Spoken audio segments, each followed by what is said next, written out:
제21장. 우리가 그들을 작별하고 배를 타고 바로 고스로 가서 이튿날 로도에 이르러 거기서부터 바다라로 가서 베니게로 건너가는 배를 만나서 타고 가다가 그브로를 바라보고 이를 왼편에 두고 수리아로 항해하여 두로에서 상륙하니 거기서 배의 짐을 풀려 함이러라. 제자들을 찾아 거기서 이레를 머물더니 그 제자들이 성령의 감동으로 바울더러 예루살렘에 들어가지 말라 하더라. 이 여러 날을 지낸 후 우리가 떠나갈새 그들이 다 그 처자와 함께 성문 밖까지 전송하거늘 우리가 바닷가에서 무릎을 꿇어 기도하고 서로 작별한 후 우리는 배에 오르고 그들은 집으로 돌아가니라. 두로를 떠나 항해를 다 마치고 돌레마이에 이르러 형제들에게 안부를 묻고 그들과 함께 하루를 있다가 이튿날 떠나 가이사라에 이르러 7 집사 중 하나인 전도자 빌립의 집에 들어가서 머무르니라. 그에게 딸 넷이 있으니 처녀로 예언하는 자라. 여러 날 머물러 있더니 아가보라 하는 한 선지자가 유대로부터 내려와 우리에게 와서 바울의 띠를 가져다가 자기 수족을 잡아매고 말하기를 성령이 말씀하시되 예루살렘에서 유대인들이 이같이 이 띠 임자를 결박하여 이방인의 손에 넘겨주리라. 우리가 그 말을 듣고 그곳 사람들과 더불어 바울에게 예루살렘으로 올라가지 말라 권하니 바울이 대답하되 여러분이 어찌하여 울어 내 마음을 상하게 하느냐. 나는 주 예수의 이름을 위하여 결박당할 뿐 아니라 예루살렘에서 죽을 것도 각오하였노라. 그가 권함을 받지 아니하므로 우리가 주의 뜻대로 이루어지이다 하고 그쳤노라. 할렐루야! 행복한 아침 묵상으로 행복을 드리는 김혜미 전도사입니다. 오늘도 하루의 시작을 하나님의 말씀과 함께 복된 하루를 살아가시기를 축복합니다. 우리의 인생은 선택의 연속입니다.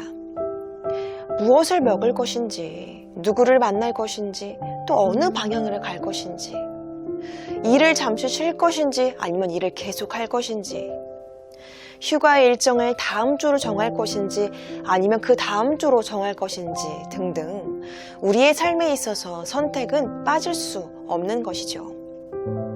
그런데 그 선택의 결과는 장담할 수 없습니다.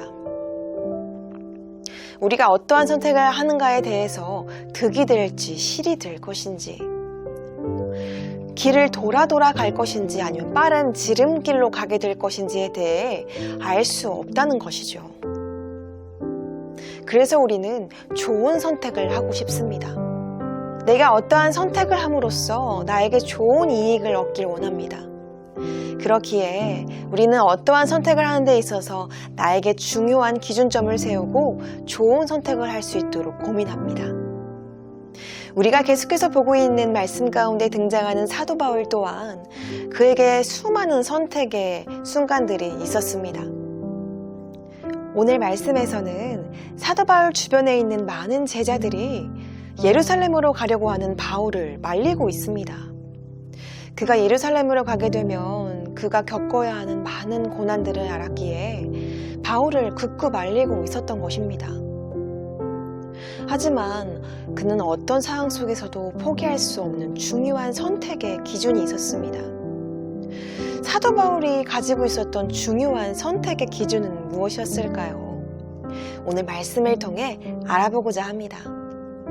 바울은 두로와 돌레마이 그리고 가이사랴에서 제자들을 만나 아주 좋은 만남의 시간을 가집니다.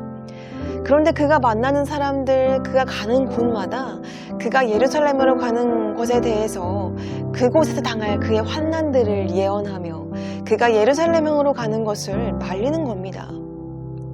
하지만 바울은 그가 자신을 사랑하고 아끼는 마음으로 하는 것임을 잘 알고 있었죠. 하지만 바울에게는 하나님의 뜻이 중요했기에 그는 어떠한 어려움과 고통이 따를지라도 자신을 희생할 수 있는 준비가 되었습니다. 이러한 바울의 단호한 결심을 보고 제자들은 그를 위해 함께 기도했고 그를 더 이상 만류하지 않았습니다. 그렇다면 왜 바울은 예루살렘으로 가려고 하였던 것이었을까요? 그 이유는 마게도냐 성도들이 모금한 헌금을 것을 예루살렘 교회에 전달해야 했기 때문이었습니다. 예루살렘을 비롯한 팔레스타인 지역은 여러 해 동안 계속되고 있는 극심한 가뭄으로 인하여 고통당해야만 했습니다. 예루살렘 교회 안에서도 이 극심한 가뭄으로 인하여서 고통당하고 있는 사람들이 계속해서 늘어나고 있었습니다. 그렇기에 바울은 이 모금된 헌금을 예루살렘 교회에 전달해야만 했습니다. 이 극심한 가뭄으로 인하여 고통당하고 있는 성도들을 위해 이 사랑의 실천을 위하여서 바울은 이러한 선택을 해야만 했던 것입니다. 주님께서는 서로 사랑하라고 하는 새 계명을 주셨습니다. 사랑이야말로 진정한 하나님의 뜻이었기 때문이었죠. 그러므로 우리가 무엇인가를 선택할 때 그것이 나의 이기적인 동기인지 아니면 이웃사랑이라는 주님을 따르는 길인지에 대해 먼저 물어야 할 것입니다. 그렇게 사랑을 기초한 선택을 할 때 하나님께서는 그 결과 또한 책임져 주실 것입니다. 우리가 이 세상을 살아가며 어떠한 선택을 할 때 하나님의 뜻, 하나님의 사랑을 기초한 선택이 우리 안에 있기를 원합니다. 그렇게 나아갈 때 우리 안에 풍성한 은혜가 있게 되어질 줄 믿습니다. 그러한 은혜가 우리 안에 있기를 축복합니다. 그리고 바울이 아주 중요하게 생각하였던 선택의 기준은 주님의 이름을 영화롭게 하는 것이었습니다. 바울은 자신에게 아무리 어려운 위협과 결박이 따를지라도 주님의 이름을 영화롭게 한다라는 그 목적을 이루는 것이 가장 중요했습니다. 그렇기에 바울은 예루살렘으로 가는 것을 선택하였습니다. 그렇다면 왜 바울은 예루살렘으로 가는 것이 주님의 이름을 영화롭게 하는 것이었을까요? 바울은 예루살렘 교회에 가서 자신이 경험하였던 선교 사역들을 보고할 계획이었습니다. 그리고 예루살렘 교회와 이방인 교회가 연합하여서 더 튼튼한 교회가 세워지기를 원했던 것입니다. 이 교회가 더욱더 튼튼히 세워지는 것이야말로 주님의 이름을 영화롭게 하는 것이라고 생각했던 것이었습니다. 바울은 교회가 주님의 몸이라는 것을 깨달았기 때문이지요. 이 바울이 교회를 향한 선택을 하였던 것을 하나님께서는 기뻐 받아주셨고 하나님께서는 그를 사용하셨습니다. 바울처럼 우리에게도 수많은 선택의 순간이 찾아옵니다. 그것이 우리에게 아주 작은 선택의 순간도 있고 그것이 우리의 인생을 좌지하는 아주 중요한 선택의 순간도 있습니다. 우리가 지난날 해왔던 선택의 이런 순간들에 하나님의 이름의 영광을 위한 선택이 얼마나 있었는지에 대해 스스로 생각해 보게 됩니다. 이제부터라도 우리가 선택의 순간에 놓여 있을 때 하나님의 이름을 높이는 데 있어서 그 선택의 기준이 되어야 할 것입니다. 우리는 각기 하나님께서 부르신 그 부르심에 충실하기 위해 그리고 우리로 세워갈 그 교회를 더욱더 튼튼하게 세워가기 위한 섬김을 위해 더욱더 지혜로운 선택이 있어야 할 것입니다. 우리가 살아가는 모든 삶에 있어 하나님의 이름의 영광을 위하여 하나님의 이름을 높여드리기 위한 그 삶의 선택이 우리 안에 있기를 소망합니다. 사랑하는 성도 여러분, 우리가 살아가는 모든 삶에 있어서 우리는 좋은 선택을 하기 원합니다. 우리에게 피할 수 없는 선택의 순간이 찾아옵니다. 바울은 하나님의 뜻에 따라 사랑을 실천했고 또 교회가 세워지기 위한 믿음의 선택을 했습니다. 당장 눈에 보여지는 세속적이고 이기적인 선택보다 믿음의 길을 선택하였던 그 믿음의 자들을 통하여 하나님은 일하십니다. 우리의 삶 또한 우리의 선택의 기준에 있어 하나님의 뜻과 하나님의 사랑을 기준으로 삼을 수 있는 우리 모두가 될 수 있기를 소망합니다. 이러한 믿음의 선택을 함으로 우리의 삶 가운데 하나님의 풍성한 은혜가 우리 삶에 경험되어지기를 예수님의 이름으로 축복드립니다. 다 함께 기도하겠습니다. 사랑하는 하나님, 우리에게 주어진 수많은 선택의 과정 가운데 하나님의 뜻과 사랑이 있기를 소망합니다. 우리의 이기적인, 우리의 연약한 생각 가운데 성령 하나님 함께하여 주셔서 우리가 올바르게 분별하고 지혜로운 선택을 할 수 있도록 우리를 도와주시옵소서. 주님께 감사드리오며 사랑하는 예수님의 이름으로 기도합니다. 아멘.